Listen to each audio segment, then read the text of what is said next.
This comment reminds me of the experience my wife had when she first tried to enter France with a visa. Take a look.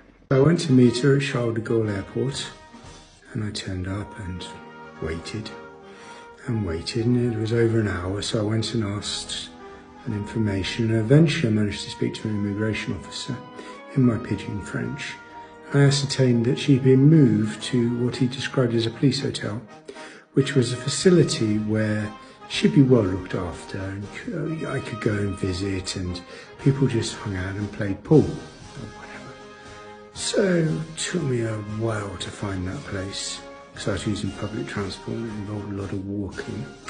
But eventually I found the facility, and it turned out that it was behind barbed wire and 12-foot fences, and it was basically a detention centre where they had taken her.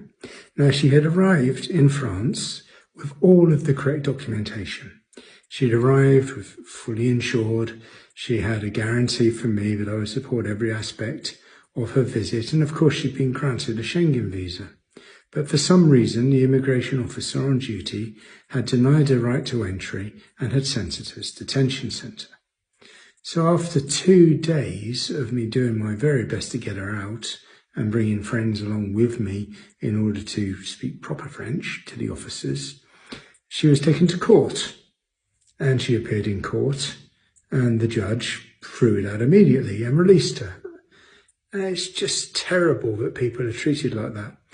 She'd done nothing wrong. She'd come in genuinely. She'd come in with all of the correct paperwork. But perhaps because she's a black African,